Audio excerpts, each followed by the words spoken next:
Hello my dear students, आज की इस वीडियो के अंदर अपन बात करेंगे डिटेल्ड स्ट्रेटजी की। किनके लिए? बिगिनर्स के लिए, यानी जो बच्चे अभी बिल्कुल तैयारी शुरू कर रहे हैं उन बच्चों को क्या चीज़ें करनी है, क्या वो गलतियां करते हैं, कौन सी ऐसी चीज़ें जिनका उनको खास ध्यान रखना है, क्या सोर्सेज हैं, कहाँ से पढ़ना है, कैसे पढ़ना है, वो सारी बातें। वीडियो शुरू करने से पहले मैं एक बात बिल्कुल क्लियर कर दूं, पूरी देखना वीडियो। अगर देखनी है तो पूरी देखिए, ठीक है जी, क्योंकि एक एक पॉइंट को मैं बिल्कुल डिटेल में एक्सप्लेन करूंगा। ये वो गलतियां हैं, अच्छा ग्रामर यहां से करिए, वो कैब यहां से करिए, आरसी के लिए इन सोर्सेज को देखिए, एक एक चीज डिटेल में बात करूंगा। चाहे 2x स्पीड पर देख लेना, लेकिन अगर देखनी है तो फिर पूरी वीडियो देखना, वरना यहीं बंद कर सकते हो। ठीक है जी, आ जाइए। पहली बात तो ये कि ये जो स्ट्रेटेजी है ये सब एग्जाम के लिए, CGL, CPO, steno, CHSL, CDS, इन सबका सिलेबस ऑलमोस्ट सेम है, सबके लिए बात भी सेम है। बैंक के लिए बस डिफरेंस क्या आ जाएगा कि इसके अंदर जो रीडिंग वाला पोर्शन है उसका वेटेज सबसे ज्यादा है, 75 to 70% इसके अंदर रीडिंग वाला ही पोर्शन है, क्लोज टेस्ट, पैसेज, पीक्यूआरएस। तो उस पर मेहनत आपको नॉर्मल से ज्यादा करनी पड़ेगी, इसके लिए मैं अलग से बता दूंगा। ग्रामर और वोकैब के लिए बैंक की भी स्ट्रेटेजी सेम रहेगी। ठीक है जी, आ जाइए। सबसे पहले स्ट्रेटेजी शुरू करने से पहले कुछ ऐसी बातें जो आपकी मदद करेंगी ऐसा बच्चा ना बनने में। कैसा बच्चा ना बनने में? आपने देखे होंगे आपके आसपास कुछ ऐसे बच्चे हैं, 2 साल हो गए तैयारी करते हुए, 3 साल हो गए तैयारी करते हुए, और अभी भाई का सिलेबस ही पूरा नहीं हुआ। उससे जब भी पूछो क्या कहेगा, यार फलाना सर बढ़िया नहीं था, फलानी मैडम बढ़िया नहीं थी, फलानी ऐप बढ़िया नहीं थी। उस भाई का अभी तक सिलेबस ही पूरा नहीं हो रहा। 2.5-3 साल हो गए हैं, अभी वो कोर्स की ही वीडियो देख रहा है, कभी किसी की कभी किसी की। अगर चाहते हो कि, और मैं झूठ नहीं बोल रहा हूं, ऐसे बच्चे आपके आसपास में हैं, थोड़ी सी नजर घुमा के देखने की जरूरत है। ऐसा आपको 50% से ज्यादा क्राउड ऐसा मिलेगा आपको तैयारी करने वाला। तो अगर तुम चाहते हो कि तुम वैसे बच्चे ना बनो तो इन चीजों का खास ध्यान रखना। सबसे पहली बात, अपने दिमाग में एक चीज बिल्कुल क्लियर कर लें आज ही कि अगर आपको कोई भी इनमें से एग्जाम की तैयारी करनी है तो मिनिमम आपको 1 साल लगेगा ही लगेगा। इस बात को अपने दिमाग में बिल्कुल क्रिस्टल क्लियर कर लें। ठीक है जी, 1 साल आपको देना ही देना पड़ेगा। वो थंबनेल देखना, मात्र 2 महीने में बने इंस्पेक्टर, इस वीडियो को देख के चले जाओ, आ जाएंगे 200/200। कोचिंगों के बाहर पोस्टर देख लेते हो, मात्र 3 महीने की तैयारी में पाए प्रतिष्ठित सरकारी नौकरी। वो सब ड्रामे। मुझे लगता है कि ये बात शायद बताने वाली नहीं है, जिसके पास भी इतना आईक्यू होगा कि वो गवर्नमेंट जॉब के लायक है तो वो ये बात समझ रहा होगा कि भैया सिलेबस कंप्लीट करने में 8-10 महीने लग जाएंगे, फिर उसको अच्छे से तराशना भी है, प्रैक्टिस भी करनी है, अपनी कमियों पे काम भी करना है। 1 साल अगर तैयारी का आपके पास हो तो तैयारी करें, वरना तैयारी बिल्कुल स्टार्ट ही ना करें। बिल्कुल सिंपल सीधी बात, नो बकवास। ठीक है जी, अगली बात, ऑफलाइन कोचिंग के अंदर क्या होता है या क्या होता था मेनली, अब तो ऑफलाइन कम चलती है, पहले ऑफलाइन ज़्यादा चलती थी। उसमें क्या होता था कि रोज़ की 2 सब्जेक्ट की क्लास होती थी, कभी मैथ्स इंग्लिश की होगी, कभी मैथ्स रीजनिंग की होगी। रोज़ की आपकी 2 सब्जेक्ट की क्लास हो रही है, 3 घंटे क्लास होती है, बच्चा आता है, उसके नोट्स बनाता है, प्रैक्टिस करने का भी टाइम मिल जाता है उसको। अब क्या हो गया, ऑनलाइन हो गया। बच्चे सोचते हैं यार अरे इतना टाइम थोड़ी है, सिलेबस कंप्लीट करने में थोड़ी इतना टाइम लगाऊंगा, 3 महीने में सारा सिलेबस कंप्लीट कर दूंगा। दिन रात वीडियो देखे जा रहा है, 10-10, 20-20 घंटे वीडियो देखे जा रहा है। सुबह बैठता है, शाम को उठता है, सारा नहीं नहीं आज तो सारा अलजबरा एक साथ ही देख लूंगा मैं। बच्चे अगर वीडियो देखने से सिलेक्शन होते तो तुम सारे इंस्पेक्टर लग जाते अब तक। तो इस बात को समझ लेना कि ये जो बच्चे ऑनलाइन में चारों सब्जेक्ट इकट्ठे चला के चलते हैं बच्चे, आपका जिंदगी में कभी सिलेबस पूरा नहीं होगा। क्यों? क्योंकि तुम शुरुआत करोगे कुछ, पहले दिन चारों वीडियो देख पा रहे हो, दूसरे दिन फिर नोट छूट जाएंगे 2 चीज़ों के। जब सारे चैप्टर खत्म, एक एक चैप्टर खत्म हो गया ना सबका, फिर तुम्हारी प्रैक्टिस छूटेगी, किसी के नोट छूटेंगे, किसी का लेक्चर छूटेगा, किसी का प्रैक्टिस छूटेगा। कोर्स कर भी रहे हो और हो भी नहीं रहा, दलिया बन जाएगा लास्ट में, ऐसे कुकर में सिट्टी बच जाएगी। तो ध्यान रखना, जो भी ऐसे बच्चे हैं जिनको अगर सही में तैयारी करनी है और 1 साल के अंदर अपना सिलेबस ढंग से पूरा करना है, 4 सब्जेक्ट इकट्ठे ना चलाएं, 2-2 का पेयर बना लें। इंग्लिश रीजनिंग का पेयर बना सकते हो, इंग्लिश मैथ का पेयर बना सकते हो, जो पेयर आपको सूटेबल हो, जिसका कोर्स, मतलब कई बार क्या होता है जैसे इंग्लिश का नया बैच थोड़ा लेट शुरू हो रहा है तो अभी मैथ्स रीजनिंग का पेयर बना लिया। अपनी सुविधा अनुसार कोई भी 2-2 सब्जेक्ट के जोड़े बना लें। ठीक है जी, लेकिन इसमें क्रूशियल बात है, 2 सब्जेक्ट जब पूरे हो जाएंगे और अगले 2 जब करने निकलोगे तो हफ्ते के अंदर 2 दिन ऐसे रखना ये पिछले 2 रिवाइज करने के लिए, वरना ये साफ हो जाएंगे 3-4 महीने के बाद। समझ में आया? 2-2 सब्जेक्ट करके चलाएं, ताकि एक सिंपल सी बात है बच्चे, जब तक आप इस क्रोनोलॉजी को फॉलो नहीं करोगे ना, वीडियो देखना, नोट्स बनाना, चैप्टर वाइज प्रैक्टिस करना, फिर प्रीवियस ईयर लगाना, ये जब तक चारों स्टेप पूरे नहीं होंगे तब तक आपको फीलिंग कभी आएगी नहीं कि मुझे कुछ आता है या मेरा सिलेबस पूरा हो चुका है। वो कॉन्फिडेंस डेवलप ही नहीं होगा कि तुम पेपर में अच्छा स्कोर कर पाओ। और उसके लिए ज़रूरी है कि आपके पास एम्पल टाइम हो। अगर दिन में 4 सब्जेक्ट चलाओगे, 1.5 घंटे एक सब्जेक्ट की क्लास है, 6 घंटे वीडियो देखते हो, 6-7 घंटे उनके नोट्स बनाने में लग जाते हैं, तो सेल्फ स्टडी कब करोगे? चैप्टर वाइज प्रैक्टिस कब करोगे? जो टीचर बोलेगा कि इस चैप्टर के 200 सवाल लगा लो, वो कैसे लगाओगे, कब लगाओगे बताओ? तो वो चीज़ संभव नहीं है। उस चीज़ से बाहर आ जाएं। अपने आप को तैयारी के लिए 1 साल आपको देना ही पड़ेगा। ठीक है जी। टॉपर इंटरव्यू देख लेते हैं। मैंने 2 महीने पढ़ाई करी थी sir. Actually I started preparing for SSC just 2 weeks before the exam and I clear it very easily. It was a 10th level syllabus, you know. बच्चे, मतलब थोड़ी मोटी तुम भी शर्म करे करो, ऐसी झूठ बोलने वाले थोड़ी मोटी शर्म करे करो। जब रात रात वहाँ 13-13 14-14 घंटे घिसते हो, साल साल लगाते हो, वहाँ इंटरव्यू में जाके क्यों झूठ बोलते हो यार? क्यों दूसरे को, किसी को बेवकूफ़ बनाते हो? और चलो मान लिया, और मान लिया एक आधा कोई 0.00001% कोई बच्चे ने अगर 4 महीने में 6 महीने में सिलेबस कर भी दिया, तो वो कैसा बच्चा होगा? वो ऐसा बच्चा होगा, मैथ्स बैकग्राउंड से होगा, इंग्लिश का नॉवल पहले ही पढ़ता है, हॉलीवुड फिल्में देखता है बिना सबटाइटल के, इंग्लिश उसकी पहले मजबूत है, न्यूज़पेपर उसने लगा रखा है, जीके उसकी वैसी बढ़िया है। ऐसा बच्चा अगर कर भी क्या, तो वो बात सब पर एप्लीकेबल है क्या? अगर उसैन बोल्ट 100 मीटर 9.6 सेकंड में भाग सकता, तुम भी भाग सकते हो क्या? तो हर एक बच्चे का लेवल अलग होता है। इन सब चीज़ों में ना पड़े। मैं फिर बता रहा हूँ, वीडियो डिटेल्ड होगी, एक एक पॉइंट पे बात करूंगा। जो तुम गलतियां करते हो 2x स्पीड पे देख लेना, लेकिन पूरी देखना। ठीक है जी। अगला पॉइंट, जब तक आप ये नोट्स और प्रैक्टिस, कुछ बच्चे नोट्स भी नहीं बना रहे। नहीं, नोट्स की क्या जरूरत है, पीडीएफ ले लेंगे ना सर, वो पीडीएफ दे दिया करो नोट्स की। हाथों में अगर इतनी मेहंदी लगी है कि नोट्स बनाने में भी जोर पड़ रहा है, तुम कल तैयारी छोड़ोगे, आज ही छोड़ देना, ज़्यादा अच्छा रहोगे, बहुत बढ़िया रहोगे। कल माँ बाप का पैसा खराब करके 2-3 साल अपने खराब करके तैयारी छोड़ोगे, इससे अच्छा आज ही छोड़ दो, बढ़िया रहोगे। मेरी बातें कड़वी हैं लेकिन सही है, ध्यान रखना। मैं फिर बता रहा हूँ, वैसा बच्चा अगर नहीं बनना ना, जो 3 साल बाद भी घूम रहा है, कोर्स नहीं हो रहा, फलानी मैडम ने बेकार पढ़ाया, फलाने सर ने बेकार पढ़ाया, वो बच्चा नहीं बनना है। तो ये बातें ध्यान रखना। ठीक है जी। प्रैक्टिस भी करनी है, नोट्स भी आपको खुद ही बनाने पड़ेंगे, इस बात को दिमाग में समझा लीजिए। ना आपके लिए कोई प्रैक्टिस करेगा, और दूसरे के बनाए नोट से कुछ समझ नहीं आता, नोट्स खुद ही बनाने पड़ेंगे। मल्टीपल कोर्सेज लेना। आपको ऐसा लगता है कि अगर मैं नोट्स भी ना बनाऊं, प्रैक्टिस भी ना करूं, बस अलग अलग टीचर से पढ़ता रहूं, पहले इसलिए पढ़ लिया, फिर उससे पढ़ लिया, फिर उससे पढ़ लिया, फलाने दोस्त के बाद फलाने का कोर्स है उससे पढ़ लिया, उससे सिलेक्शन हो जाएगा, तो ये वहम दिमाग से निकाल दो। एक आदमी से कोर्स कर लो, ढंग से कर लो, नोट्स बना लो, प्रैक्टिस कर लो, सारा काम खुद करोगे तभी बात बनेगी। अलग अलग कोर्सेज लेने से सिलेक्शन नहीं होने वाला। ऐसे ग्रुप ज्वाइन कर लेना जिनके अंदर एक क्वेश्चन डलता है, 70 कमेंट आ जाते हैं, हमारे सर ने तो ये बताया था, मुझे ये लगता है, गीतांजलि तुम्हें क्या लगता है। ऐसे ग्रुप के पार्ट बनोगे तो 2-3 साल घूमते ही रहोगे। ठीक है। ग्रुप केवल ऐसा ज्वाइन करें जिसके अंदर कोई टीचर आपको रिप्लाई करता हो, या कम से कम आप 4-5 ऐसे ऑथेंटिक पढ़ने वाले बच्चे हो जो फालतू बात उस ग्रुप के अंदर एक भी नहीं होती है। ऐसा कोई ग्रुप हो तो ज्वाइन करें, अदरवाइज कोई ग्रुप का फायदा नहीं है। बचिए इन सब चीज़ों से। और जब टीचर पढ़ा रहा हो ना, ऑनलाइन कहीं कोर्स कर रहे हो, टीचर पढ़ा रहा हो, तो उसकी बात सुना करो, कमेंटों पे ध्यान मत दिया करो। जिनसे आप पढ़ रहे हो वो इतने एक्सपीरियंसड हैं कि पता है कि तुम क्या डाउट पूछने वाले हो, अपने आप ही क्लियर कर देंगे। टिक टिक टिक टिक बाजी छोड़ दो। ऑफलाइन में क्या होता था, जब टीचर पढ़ाता था तो सुनते थे कि बीच में टीचर पढ़ा, सर ये करते थे ऐसे। सुनोगे तभी तो सीखोगे, वो सब हरकतें छोड़ दो। फिर बता रहा हूँ, ऐसे बच्चे नहीं बनना है जो 2-2 3-3 साल कोर्स ही करते रहते हैं। तो ये बातें फॉलो करनी है, गलतियां आपको नहीं करनी। आ जाइए बात करते हैं आगे। मैथ, इंग्लिश, रीजनिंग की अगर मैं बात करूं तो तीनों के लिए सिस्टम सेम है। सबसे पहले आप वीडियो देखेंगे, किसी से भी कोर्स करिए, मैं नहीं कह रहा इंग्लिश का मेरे से ही करिए, जिसका आपको समझ आता है, मैथ का जिसको आपको समझ में आता है, रीजनिंग का जिसको आपको समझ में आता है, जो आपको टीचर बढ़िया लगे, जिसका पढ़ाने का तरीका अच्छा लगे, जिसका आपको अच्छा समझ में आ जाए, जो आपके दोस्त ने बताया, भाई ने बताया, XYZ अपना टीचर चूज़ करिए। अपना यूट्यूब पे वीडियो देख लो, 2-2 3-3 सबकी, जिसका अच्छा लगे कंटेंट, जिसका आपको समझ में आ रहा है, उसका अपना ज्वाइन कर लो। वीडियो देखी, साथ साथ नोट्स बनाने हैं। जैसे ही वो चैप्टर खत्म हो जाए, उस चैप्टर की प्रैक्टिस करनी है, चाहे मैथ हो, चाहे इंग्लिश हो, चाहे रीजनिंग हो, जियो हो, चैप्टर वाइज प्रैक्टिस करनी है।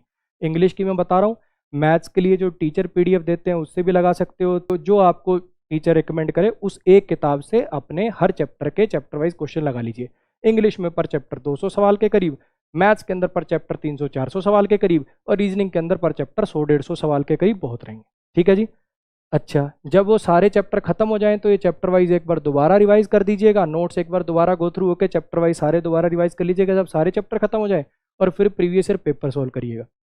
मैथ्स इंग्लिश रीजनिंग के लिए इतना पार्ट कॉमन रहेगा, और जब तक आप ये पार्ट नहीं करोगे तब तक यूट्यूब पे कमेंट ही करते रहोगे, सर मेरी इंग्लिश वीक है, सर मेरा मैथ वीक है, सर मेरी इंग्लिश वीक है, मेरा मैथ वीक है। ये प्रोसेस के गो थ्रू आपको होना ही होना पड़ेगा। अगर मैं जीके जीएस की वगैरह की आपकी बात करूं, इसके अंदर बच्चे अपनी अपनी प्रेफरेंस है।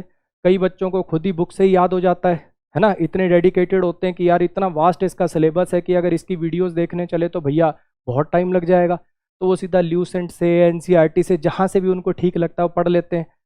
सबका अपना अपना है। कोई बच्चों को भैया उससे किताब से नहीं मज़ा आता, नहीं पढ़ पाते, तो फिर कोर्स से ही करते हैं। तो बच्चे अगर आप वीडियो देखते हो इसकी, तो कोशिश करिए कि जीके जीएस में ना कुछ ज़्यादा समझने वाला डीप कुछ होता नहीं है, तो 2x स्पीड पे देख लिया करो, रिकॉर्डेड देखो इसकी वीडियो लाइव की बजाय। ठीक है जी। और अगर आप चाहते हो कि नहीं कोर्स नहीं लेना तो नोट से कर सकते हो। मैं अगर आपकी जगह होता तो मैं नोट से करता। मैं जो भी टीचर का जिसका मुझे पढ़ाने का तरीका अच्छा लगता है मैं उसके नोट्स ले लेता और फिर मैं उसके नोट्स को पढ़ लेता। दोनों में से जो चीज़ आपको ठीक लगे, वीडियो कोर्स लेना तो रिकॉर्डेड लीजिए, इसका लाइव मत देखिए इसकी क्लासेस। बहुत बड़ा वास्ट सिलेबस है, कंप्लीट नहीं होगा वरना। ठीक है, 2x स्पीड पे, 1.5x स्पीड पे, जिस भी स्पीड पे आप कंफर्टेबल हैं उसको पढ़िए, और नोट्स इसके कोशिश करिए कि अगर कोई बने बनाए अच्छे अच्छे नोट्स मिल जाए, क्योंकि इसके भी नोट्स वगैरह बनाना का कोई तुक नहीं है, याद करने वाली चीज़ है वो। इसके नोट्स वगैरह भी अगर बने बनाए मिल जाए तो बहुत अच्छी चीज़ है। ठीक है। अच्छा, जब हर चैप्टर खत्म हो रहा है, मान लो हिस्ट्री में आपने ये चैप्टर कंप्लीट कर लिया, अच्छा, तो फिर उसके ल्यूसेंट की एक ऑब्जेक्टिव आती है। एक तो ल्यूसेंट आती है थ्योरी वाली, एक ल्यूसेंट ऑब्जेक्टिव भी आती है। उसमें हर चैप्टर के ना ऐसे क्वेश्चन दे रखे हैं।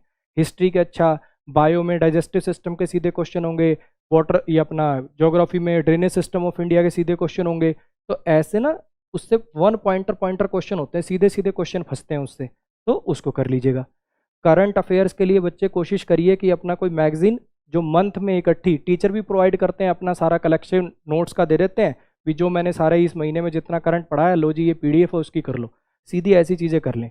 करंट की क्लास लाइव देखना, अब मैं ज़्यादा कुछ बोलूँगा नहीं, खुद समझदार हो, जिसके पास थोड़ा मोटा ये ऊपर वाले माले में कुछ है, समझदार हो, अगर नौकरी डिजर्व करते हो तो इतना भेजा होगा कि इतना सिलेबस है उसको कंप्लीट कर पाने के लिए ये तो मत करो यार, इतना तो चलो छोड़ो, मत बुलवाओ। अब इंग्लिश की बात कर लेते हैं, आ जाइए।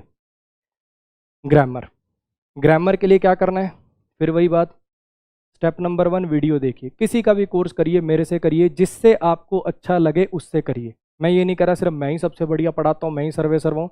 जिससे आपको समझ आए उसका कोर्स करिए, लेकिन हर चैप्टर के साथ साथ नोट्स अपने हाथ से बनाइए। जो टीचर बोल रहा है अच्छा यहाँ ये होगा यहाँ ये होगा, उसको अच्छे से साफ साफ अपने नोट्स बनाइए। ठीक है जी। जब वो चैप्टर खत्म हो जाए तो चैप्टर वाइज प्रैक्टिस करिए। कुल मिला के हर चैप्टर के आपको 200 सवाल लगाने, या फिर आप चाहें तो इस किताब से आप कर सकते हैं, अमेजोन पे बुक आपको मिलेगी। हर चैप्टर के 200 सवाल इसके अंदर डाले हैं, एरर भी और सेंटेंस इंप्रूवमेंट भी ठीक ठाक बढ़िया, जिसको बोलते हैं ना कि एसएससी लेवल भी कवर हो जाए और हल्का सा ऊपर भी चले जाए। ठीक है जी, ऐसे सवाल इसके अंदर डालें। और लास्ट के अंदर सारे मिसलिनियस प्रैक्टिस भी है, सीजीएल, सीपीओ, स्टैनो, सीएचएसएल 2016 से लेकर 2021 तक के सारे एरर और सेंटेंस इंप्रूवमेंट लास्ट में मिसलिनियस प्रैक्टिस के लिए दे रखे हैं। तो अगर आप यहाँ से करते हैं तो आपके इतने मल्टीपल सोर्सेज और बैचेस वगैरह की ज़रूरत नहीं, और एक्सप्लेनेशन भी डिटेल में लिखी हुई है। यहाँ इसका प्रयोग होगा क्योंकि यहाँ पे सब्जेक्ट की रिक्वायरमेंट है और सब्जेक्टिव केस ये होता है ना कि ये, इतना डिटेल्ड एक्सप्लेन कर रखा है हर क्वेश्चन को, तो आप इसको लगा सकते हैं। वीडियो देख ली, नोट्स बना लिए, उसके बाद चैप्टर वाइज प्रैक्टिस कर ली। जब सारे चैप्टर खत्म हो गए तो नोट्स अच्छे से फिर रिवाइज किए, फिर चैप्टर वाइज एक बार सारे दोबारा लगाए। जब ये काम हो गया उसके बाद प्रीवियस ईयर पेपर लगाए। एसएससी की तैयारी कर रहे हो तो सीजीएल, सीपीओ, स्टैनो के लगा लेना। बैंक की तैयारी कर रहे हो तो फिर बैंक के, क्लर्क के, पीओ के 2018 से अब तक के जितने सेट आए, जितने पेपर हुए, सारे के सारे लगाने। सीडीएस की तैयारी करे तो सीडीएस वाले सारे लगा लो। सीडीएस और एसएससी का सिलेबस सेम है तो वो इधर उधर भी आपस में लगा सकते हो। ठीक है जी। उसके बाद अपना कोई टेस्ट सीरीज वगैरह से मॉक लगा लोगे, 30-40 मॉक्स बहुत रहेंगे। इसके अलावा ग्रामर के अंदर एक कतरा भी करने की जरूरत नहीं है। 50 टीचर की 50 पीडीएफ 50 टीचर से कोर्स कर लेने से कुछ नहीं होने वाला। ये मोस्ट ऑथेंटिक, मोस्ट रिलेवेंट काम है जो आपको करना है। ठीक है जी, इतना काम कर दीजिए, ग्रामर के अंदर आपको समस्या नहीं आएगी, मैं आपको एफिडेविट पे साइन करके दे सकता हूँ। और बताओ बच्चे एक बार कई बार, अभी देखो जब सारी स्ट्रेटेजी हो जाएगी ना तब बताऊंगा। अभी मैंने ना सारी स्ट्रेटेजी लिख रखी है, वो कैब कैसे करनी है, आरसी कैसे करना है। बच्चे कहते हैं सर आप सबको सेम पढ़ाते हो, मैंने कहा हाँ। सर आप सोर्स भी सबको सेम बताते हो, मैंने कहा हाँ। सर सबको ही उन सोर्स को खरीद सकता है, मैंने कहा जी हाँ। तो सर फिर जब पढ़ सब सेम रहे हैं, प्रैक्टिस सब एक जगह से कर रहे हैं, तो फिर हमारा ही सिलेक्शन क्यों होगा? अरे भैया इतना करने वाले ही प्रभु 5% भी नहीं है। सब लोग स्ट्रेटेजी की वीडियो देखते हैं, करना कोई कुछ नहीं चाहता। स्ट्रेटेजी की वीडियो देखे जा रहे हैं, रोज रोज दिन में 3-3 स्ट्रेटेजी की वीडियो देखता है, टॉपर इंटरव्यू देखता था, करता थोड़ी है कोई। ये तो देखने से ही सिलेक्शन हो जाते हैं लोगों के, है ना? समझ रहे हो ना? और अगर तुम भी ऐसे बच्चे हो तो अपने जमीर में झांक, आज के बाद जिंदगी में कोई स्ट्रेटेजी की वीडियो मत देखना, ये फुल एंड फाइनल है, जो इसमें बताया उसको कर लेना और ढीठपना छोड़ दो। अब वोकैबलरी कैसे करनी है, वीडियोस देख सकते हो, अगर आपके कोर्स के अंदर वोकैब की वीडियोस हैं तो वो वीडियोस देख सकते हो, ऑप्शनल है, कोई ज़रूरी नहीं है। ये दोनों पार्ट ऑप्शनल है। वर्ड पावर मेड इजी नाम से किताब आती है, लेकिन ये पूरी की पूरी सिर्फ इंग्लिश में लिखी गई है, तो ये सिर्फ इंग्लिश मीडियम वाले स्टूडेंट के लिए, अगर हिंदी मीडियम के बच्चे हो तो नहीं। इन दोनों चीज़ों का मेन मकसद है आपका इंटरेस्ट बनाना। एक सिचुएशन इमेजिन करिए, आपने सीधी एक वोकैब की किताब उठा ली, आपको वर्ड्स आते नहीं हैं, आपके लिए हर एक वर्ड नया है, तो उस किताब में आपका इंटरेस्ट कम बनेगा। लेकिन अगर आपने पहले से कुछ 20-30, मतलब हर रोज के 20-30 वीडियोस के थ्रू, कहने का मतलब टोटल आपने अगर 1000-1500 वर्ड अलग से याद कर रखे हैं वीडियोस के थ्रू, जैसे किसी बुक के थ्रू जो इंटरेस्टिंग किताब हो, जैसे वर्ड पावर मेड इजी बड़ी इंटरेस्टिंग किताब है जो इंग्लिश मीडियम के बच्चे हैं उनके लिए, फिर बता रहा हूँ। तो अगर आपने पहले 1000-1200-1500 वर्ड याद कर रखे हैं, अब जब आप किताब उठाओगे उसमें से पहले से आपको 1000 वर्ड आते हैं, आप देखोगे अच्छा ये तो मुझे आता है, अरे इसका तो मुझे पता है, उस किताब में आपका ऑटोमेटिक इंटरेस्ट बनने लग जाएगा। तो ऑप्शनल है। देखो कई बच्चों को वो चीज़ ऑकवर्ड नहीं लगती, सीधा किताब से याद कर पाते हैं तो बहुत अच्छी बात है, उसके जैसी तो बात ही नहीं है। ये वाले दोनों स्टेप ऑप्शनल है, ये उन बच्चों के लिए जो सीधा किताब से जिनको करने में दिक्कत होती है। ठीक है जी, आ जाओ। किताब कौन सी करें? एक तो मेरी किताब आती है भाई वोकैब प्रो नाम से, एक ब्लैक बुक करके आती है ना, और एक केडी कैंपस वॉल्यूम 2 आती है। तीनों में से कोई एक किताब ले लेना। अब सर मेरे पास फलानी किताब है, दिगड़ी किताब है, वो कर लेंगे भाई, जो तुम्हें अच्छी लगे वो कर लेना। मैंने जो 3 किताबें जो बच्चे ऑथेंटिक मानते हैं वो आपको लिख दी हैं। मेरी वाली के अंदर मैंने क्या चीज़ है पहले ही बता देता हूँ। मेरी वाली के अंदर ऐसा नहीं है ये वर्ड है ये 4 इसके सिनोनिम है, ये वर्ड है ये 4 इसके एंटोनिम है, ऐसे ना मैं कभी जिंदगी में खुद पढ़ा और ना मैंने कभी पढ़ाया। मेरी वाली के अंदर ऐसे लिख रखे हैं related word, amicable, amiable, convivial, congenial, avuncular, friendly वाले सारे एक साथ लिख दिए, अनफ्रेंडली वाले सारे एक साथ लिख दिए, लेबोरियस वाले सारे एक साथ लिख दिए, लेजी वाले सारे एक साथ लिख दिए। ऐसे करके मैंने अपनी किताब को लिख रखा है। हर वर्ड का इंग्लिश मीनिंग भी है, हर वर्ड का हिंदी मीनिंग भी, और उस पर सेंटेंस है। क्योंकि मैंने जब खुद तैयारी करी थी तो मैंने ये चीज़ नोटिस करी थी कि जो मैंने सेंटेंस में पढ़ रखा होता ना वो वर्ड मेरे को ज़्यादा याद रहता है। तो मैंने हर एक वर्ड पे, चाहे वो फ्रेजल वर्ब हो, चाहे वो वन वर्ड हो, चाहे वो कुछ भी हो, ईडीएम हो, हर एक पे मैंने नीचे एग्जाम्पल बनवा रखे हैं, जिससे बच्चे को याद करने में बड़ी आसानी रहती है। इसमें फिक्स प्रीपोजिशन भी ऐड करवा दिया मैंने कैटेगराइज्ड मैनर के अंदर कि अच्छा इन सब का मीनिंग सेम है। प्रोहिबिट फ्रॉम, प्रिवेंट फ्रॉम, किसी को कोई काम करने से रोकना, मीनिंग भी सेम है, प्रीपोजिशन भी सेम लगती है, वो भी उसके अंदर डलवा दिया। ठीक है जी, कैसे पढ़ना है? इन तीनों में से कोई भी जो किताब आप लें, रोज का अपना टारगेट बना लिया कि रोज के 30 वर्ड पढ़ूंगा, 40 वर्ड पढ़ूंगा, जितनी आपकी कैपेसिटी हो। रोज के 30 वर्ड पढ़ रहे हो, लेकिन अगले दिन वर्ड पढ़ने से पहले पुरानों को रिवाइज करना, फिर अगले पढ़ोगे फिर पुरानों को रिवाइज करना। चाहे 10 नए कम पढ़ लेना, लेकिन पुराने जरूर रिवाइज कर लेना। और हफ्ते के अंदर 1 या 2 दिन ऐसे रखना जो प्योर रिवीजन करोगे, उसमें कुछ नया नहीं पढ़ोगे, बस पुराने ही देखोगे। जब 1 महीना हो जाए वर्ड याद करते करते, फिर टेस्ट लेना अपना 2 दिन लगातार, उसमें जो जो वर्ड आपको याद नहीं हो रहे उन पर स्टार मार्क कर लेना। फिर जब 15 दिन बाद फिर टेस्ट लो, फिर भी याद नहीं हो रहे, ऐसे वर्ड जो पहले याद नहीं थे अब याद हो गए तो ठीक है, जो पहले भी याद नहीं थे अब भी याद नहीं, उनको फिर डबल टिक कर लेना, ऐसे काला हाईलाइट कर लेना। जो भैया 2 महीने बाद भी यार ये याद ही नहीं हो रहा वर्ड, उसको अलग से चार्ट पेपर पे लिख के अपनी दीवार पे सामने चिपका देना। अपने छोटे भाई को, दोस्त को बोलना ये सारे पढ़ पढ़ के तू मेरे को बोल के बता, मीनिंग देख देख के बता, कोई स्टोरी तेरे दिमाग में आ रही है, कैसे कोई नेमोनिक्स बना सकता तो मुझे बता। किसी की सुने हुए थोड़े ज़्यादा याद रहते हैं। ठीक है जी, रोज का ये काम करके आपको इन किताब में से एक किताब को निपटाना है, सिंपल। ठीक है जी। फिक्स प्रीपोजिशन और फ्रेजल वर्ब ये ऐसी चीज होती हैं जो बच्चे सेंटेंसेस से याद हो सकती हैं, ना इनके कोई नेमोनिक्स होते हैं, है ना, ना इनको कोई फोटो वीटो से ज़्यादा बढ़िया से याद कराया जा सकता है, इनकी आपको डायरी बनानी है अलग से। 700-800 के करीब फिक्स प्रीपोजिशन है, 700-800 के करीब आपको फ्रेजल वर्ब याद करनी है, आपको अलग रजिस्टर बनाना ही पड़ेगा। ठीक है जी। हालांकि ये वोकैब प्रो में भी दी हुई है, आपको अगर वहां से सीधा सीधा अगर सेंटेंस बना बना के ऐसे कर सकते हो तो वो भी बहुत अच्छी बात है। उसके अंदर आप देख लेना। अच्छा, ये वाली याद हो गई, रिवाइजन। इनको रिवाइजन ज़्यादा मांगनी पड़ेगी, रिवीजन बहुत मांगेंगी ये। क्यों? क्योंकि इसमें क्या है, call in, call out, call for सारी सिमिलर से दिखेंगे। तो इनके रोज का, जैसे ये रोज 30-40 वर्ड याद कर पाओगे ना, ये रोज की 10 ही कर लो, बहुत रहेंगी। रोज की 10-10 का ही टारगेट बना लो इनका। लिए बहुत ज़्यादा रिवीजन मांगेगी, मैं फिर बता रहा हूँ, लेकिन वेटेज भी बहुत ज़्यादा है। फिक्स प्रीपोजिशन तो 10-12 नंबर की आती है टोटल, प्री प्लस मेंस मिला के सीधी सीधी 12 नंबर अकेला एक चैप्टर लिए जा रहा है। चैप्टर भी पूरा नहीं, उसका सिर्फ ये पोर्शन। तो इसका खास ध्यान रखना भाई, ठीक है। वोकैब में इसके अलावा कुछ करने की जरूरत नहीं। फिर से देखिए, ये दोनों पार्ट इंटरेस्ट बनाने के लिए ऑप्शनल है। उसके बाद इनमें से एक किताब कंप्लीट करनी है, कैसे पढ़ना है वो आपको बता दिया। ये वाले पोर्शन पे रिवीजन ज़्यादा लगेगी, ये अलग से एफर्ट मांगेंगे, ध्यान रखिएगा। अब बात करते हैं रीडिंग कॉम्प्रीहेंशन की। पैसेज, PQRS, क्लोज टेस्ट नहीं होते, क्या करूं? किसी भी टीचर से पढ़ोगे सब आपको बताएंगे कि क्लोज टेस्ट के अंदर अच्छा ऐसे देख लेना, क्लोज ऑप्शन आ जाएं तो उसके अंदर अच्छा गट फीलिंग से जो ठीक लग रहा है, 2 ऑप्शन भी ठीक लग रहे हैं तो उसके अंदर से गट फीलिंग वाला मार्क करिए। ग्रामर के बेस पे एलिमिनेट करिए, वोकैब के बेस पे एलिमिनेट करिए। PQRS में अच्छा देखो, इधर आ रहा तो इधर और आएगा।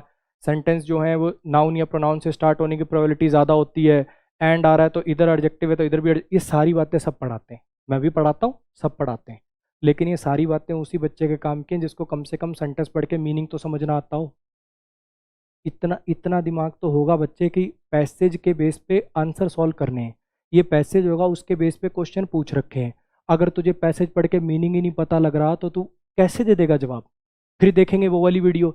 इस वीडियो के बाद क्लोज टेस्ट हो जाएगा आपका गुलाम। मात्र 3 सेकंड में करें कोई भी पैसेज हल। ऐसे बालक हो, बुद्धिहीन हो तो आपसे हाथ जोड़ के विनती, इस चैनल को ब्लॉक कर दें बिल्कुल। ऐसे वाले बालक हो तो मैं हाथ जोड़ के विनती कर रहा हूं, इस चैनल को बिल्कुल ब्लॉक कर देना। जिंदगी में दोबारा ना तुम मेरी शक्ल देखना और मैं देखना ही नहीं चाह रहा। ठीक है जी। अगर ऐसे वाले बच्चे हो तो आपकी कोई भगवान मदद नहीं कर सकता, फिर बता रहा हूं। अगर थोड़ा मोटा भी IQ है तो अपना रीडिंग चालू कर दें। सेंटेंस पढ़ के मीनिंग निकालना तो आना चाहिए। ट्रांसलेशन की क्लास कौन लगाएगा तुम्हारी? सेकंड थर्ड क्लास की थोड़ी। सीता जा रही है, सीता इज गोइंग, ये थोड़ी पढ़ाएगा कोई। अब जो पीछे जो हो गया कोई बात नहीं, अब मेहनत कर लो, आ जाइए। तो सर क्या रीडिंग करें? जो तेरा पसंद, जो तेरा मन करे। नोवेल पढ़ना नोवेल पढ़, न्यूज़पेपर पढ़ना न्यूज़पेपर पढ़, स्टोरी बुक्स पढ़नी है स्टोरी बुक्स पढ़। एक ये ब्रिल्स एक्सप्रेस करके न्यूज़पेपर आता है, इसमें एक साइड पे इंग्लिश दी होती है, एक साइड पे हिंदी दी होती है। इंग्लिश वाला पढ़ लिया अपना, पहले पूरी कोशिश करी समझने की, फिर हिंदी वाला पढ़ लिया, देख लिया कि मैंने क्या समझा और इसका मीनिंग क्या था, ये भी देख सकते हो, जो आपको पसंद हो। कई बच्चों को ब्रिल्स एक्सप्रेस बहुत ज़्यादा इजी लगता है तो वो इसको प्रेफर नहीं करते, स्टोरी बुक्स ला सकते हो। अब ये भी मैं लिखवाऊंगा नहीं कौन कौन सी स्टोरी बुक्स हैं। अपने पास की स्टेशनरी की दुकान पे जाना, उसको कहना कि 5th-6th के बच्चों की स्टोरी बुक्स दे दो, जो स्कूलों में लगती हैं वो स्टोरी वाली किताबें दे दो, वो ले आना अपनी, वो पढ़ सकते हो। न्यूज़पेपर में बॉलीवुड पढ़ो, स्पोर्ट्स पढ़ो, है ना। रणबीर आलिया का क्या चल रहा है, वो जैसे बनाया होता ना, Salman will remain unmarried for life, ऐसे करके, वो इंटरेस्टिंग सी। बस इंग्लिश में पढ़ना, हिंदी में मत पढ़ने लग जाना, कहीं ग्रह शोभा मधुरिमा पढ़ने लग जाओ। न्यूज़पेपर पढ़ लो, इंग्लिश में पढ़ लो। बॉलीवुड पढ़ना बॉलीवुड पढ़, स्पोर्ट्स पढ़ना स्पोर्ट्स पढ़। सर द हिंदू का एडिटोरियल कैसा रहेगा? पढ़ के देख, 2 दिन पता लग जाएगा तुझे कैसा रहेगा। उसके अंदर मेन बच्चे GS का कंटेंट है वो, उसमें पूरे टॉपिक की समझ होनी चाहिए, तब जाके वो एडिटोरियल समझ आएगा। 3 दिन पढ़ेगा, चौथे दिन कह देगा नहीं हो रहा, तो उससे अच्छा जिसमें इंटरेस्ट बने वो पढ़। कॉन्टिन्यूटी इज द की, लगातार करना ही मेन बात है, बजाय कि 3 दिन पढ़ा ऐसा कंटेंट पढ़ लिया जो समझ ही नहीं आया। एक तो टॉपिक इतना जटिल, इकोनॉमी, पूरे सारे इकोनॉमिक्स के टर्म्स दिए हुए, टॉपिक का पता नहीं तुझे, ऊपर से लैंग्वेज इतनी ज़्यादा टफ। तो बच्चे, इतना SSC का लेवल नहीं है कि उतने जटिल पढ़े जाएं। हम बैंक के लिए ज़रूर उस लेवल तक आपको पहुंचना पड़ेगा, लेकिन वो भी एक दिन में अचीव नहीं होगा। पहले सिंपल पढ़िए, फिर उससे टफ पढ़िए, फिर उससे टफ पढ़िए, ऐसे जाके एडिटोरियल तक जाओगे। ठीक है जी। तो कहने का मतलब ये है कि लगातार पढ़ने से मतलब है, ये नहीं है कि इसी को द हिंदू के एडिटोरियल से सिलेक्शन होगा। तो ये बेवकूफ़ी वाली बात है, बिल्कुल प्योर सरासर कंप्लीट बेवकूफ़ी है। जो आपको पसंद हो वो पढ़िए, जो आपको पसंद हो वो पढ़िए, जिसमें आपका इंटरेस्ट बन जाए। कभी को स्पोर्ट्स पढ़ना पसंद होता है, कभी को बॉलीवुड पढ़ना पसंद होता है, जो आपको पढ़ना पसंद है उसको पढ़िए। ठीक है जी। साथ में अपनी वोकैब की डायरी बनाइए, जो भी आपको इसके अंदर नए वर्ड मिलेंगे, मुश्किल वर्ड मिलेंगे, जो फ्रेजेस मिलेंगे, उनको आप अपनी वोकैब की डायरी में नोट करते चलेंगे। कई बार कुछ फ्रेज आ जाते हैं, जैसे he is good for nothing. अब ये गुड फॉर नथिंग थोड़ी मिलेगा आपको डिक्शनरी में, इसको गूगल करना पड़ेगा। तो ऐसे जितने नए वर्ड, जितने फ्रेजेस मिले उनको अपना वोकैब की डायरी में नोट करते चलिए। रोज कितनी देर पढ़ें? 1 घंटे के करीब एसएससी के लिए, 45 मिनट भी चलेगा, 45 minutes to 1 hour SSC CDS के लिए, और कम से कम इसमें 3 घंटे भी जा सकते हो। बैंक वाले जो बच्चे हैं आपको रीडिंग पर मेन फोकस करना है इंग्लिश के लिए। 2, ढाई, 3 घंटे, जितने घंटे आप पढ़ सकते हो, आपका मेन पोर्शन रीडिंग ही है। कम से कम 75 to 80% आपका पैसेज पीक्यूआरएस क्लोज टेस्ट ही आ रहा है, तो आपको इस चीज़ पर मेन ध्यान देना पड़ेगा। आपको अपना लेवल वो बनाना पड़ेगा कि द हिंदू का एडिटोरियल भी आपको समझ आए। ठीक है जी। फिर बता रहा हूँ, ये ऐसी चीज़ है यार, इसके अंदर एक दिन में फ़र्क नहीं दिखेगा। होता क्या ना, मैथ्स में क्या होता है, आपने प्रॉफिट एंड लॉस सर ने पढ़ा दिया, आप उसके चैप्टर लगाओगे, 300-400 सवाल सारे आपके हो जाएंगे, ज़्यादा 5-4 डाउट आएंगे, आपको लगेगा हाँ सर ने बढ़िया पढ़ाया। लेकिन ये ऐसा पोर्शन है, ये आयुर्वेदिक टाइप ट्रीटमेंट मांगेगा। इसमें एलोपैथी काम नहीं करेगी, इसमें रीडिंग आपको एक दिन में इफेक्ट नहीं दिखाएगी। ये नहीं है कि आपने आज रीडिंग शुरू करी, कल आपके क्लोज टेस्ट में नंबर बढ़ने शुरू हो गए, नहीं होगा भैया ऐसा। आपको हिंदी मीडियम वाले स्टूडेंट को कम से कम 6 महीने, और जो इंग्लिश मीडियम के कम से कम 4 महीने लगेंगे ही लगेंगे, उसका कोई और ऑल्टरनेटिव नहीं है। तो भाई ये थी स्ट्रेटजी। देखो ज़्यादा मैं वो वाले विश्वास नहीं करता, वो ऐसी चीज़ें बोलने में इस वीडियो को देखने के बाद इतने नंबर आ जाएंगे, लेकिन ये बात मैं बिल्कुल लिखित में दे सकता हूँ आपको, जितने ये सारी स्लाइडों पे मैंने काम लिखा है। इंग्लिश के अंदर मैं एक बार फिर बता दूं, ग्रामर के अंदर वीडियो देखना, नोट्स बनाना, चैप्टर वाइज हर चैप्टर के 200 सवाल लगाना, प्रीवियस ईयर पेपर लगाना। वोकैब के अंदर कोई भी एक किताब कंप्लीट कर लेना, फिक्स प्रीपोजिशन और फ्रेजल वर्ब ज़्यादा रिवीजन मांगेंगे, जिसमें वो भी इसी किताबों के अंदर ही होते हैं। कहने का मतलब कोई एक किताब कंप्लीट करना। रीडिंग के लिए 4 से 6 महीने रीडिंग करना विद वोकैबलरी, इतना काम बोला है। चाहता तो मैं इसको 3 लाइन में भी लिख सकता हूँ सीधा। इतने काम के अलावा इतना भी करने की ज़रूरत नहीं है। कोई 50 टीचर से कोर्स करने की ज़रूरत नहीं है, कोई 50 पीडीएफ इकट्ठी करने की ज़रूरत नहीं है। आज के बाद कोई और स्ट्रेटजी की वीडियो मत देखिएगा, बहुत हो गया, बहुत हो गया। माँ बाप को बेवकूफ़ बनाना, बहुत हो गया अपने आप को बेवकूफ़ बनाना। अब ये ढीठपना छोड़ दो, रोज़ वीडियो देखते हो, रोज़ टॉपर के इंटरव्यू देखते हो, ये फुल फ्लेज स्ट्रेटजी है। इसके अलावा इंग्लिश में कतरा भी उठाने की ज़रूरत नहीं है। कोई फॉरेन ऑथर की किताबों की ज़रूरत नहीं, किसी चीज़ की ज़रूरत नहीं। अगर तुम्हें लगाओ वाकई में भाई ये ऑथेंटिक सलाह थी, रियल सलाह थी, कोई फेक शायरी नहीं थी, कोई ये वीडियो को देखने के बाद हो जाएगा वो वाली टाइप के ड्रामे नहीं थे, तो मेरे को ज़रूर कमेंट करके, लाइक करके ज़रूर बताइएगा। अपने दोस्तों के साथ इस वीडियो को शेयर करिएगा। और अगर जो शुरुआत में मैंने गलतियां लिखी तुम भी वही वाले बच्चे थे, तो कोई शर्माने की ज़रूरत नहीं, कमेंट करके बताना कि हाँ सर। उसके नीचे कमेंट में लिखना कि सर मैंने ये गलतियां करी और वादा करता हूँ आगे दोबारा नहीं करूँगा, अब सिलेक्शन लेने के बाद ही मैसेज करूँगा अगला। कमेंट करके बताना मुझे नीचे, जो अगर ऐसे बच्चे जिन्होंने वो गलतियां करी हैं जो मैंने सबसे पहली स्लाइड पे सेकंड स्लाइड पे आपको लिख के दिखाई थी, नीचे प्रॉमिस करिए मेरे को कि आगे से और स्ट्रेटजी की वीडियो नहीं देखेंगे। सर अब जब ये काम पूरा हो जाएगा ना सर, जिस दिन मेरी वोकैब प्रो पूरी हो जाएगी सर, जिस दिन मेरा ये वाला ग्रामर वाला काम पूरा हो जाएगा, उस दिन आपको इसके नीचे कमेंट करके दोबारा बताऊंगा। ये प्रॉमिस करिए अपने आप से, और उस कमेंट की डेट याद कर लेना। फिर वापस आके यहाँ पे मेरे को बताना सर मैंने बोला था और लो मैंने कर दिया। ठीक है, आप सबको मेरी तरफ से ऑल द बेस्ट आपकी प्रिपरेशंस के लिए। अगर आपको चैनल अच्छा लग रहा है, कंटेंट इसमें दमदार आपको लग रहा है, तो अपने दोस्तों के साथ प्लीज़ शेयर कर दीजिएगा, है ना। वीडियो को लाइक कमेंट ये सब करने से क्या होता है, वीडियो एल्गोरिदम, यूट्यूब का जो एल्गोरिदम है वो समझता है कि लोग इसको पसंद कर रहे हैं, तो वो सजेशन में दिखाता है। ठीक है, तो अगर आपको वर्थ इट लगे तो इसको प्लीज़ शेयर, लाइक, कमेंट वगैरह कर सकते हैं। ठीक है जी, ऑल द बेस्ट।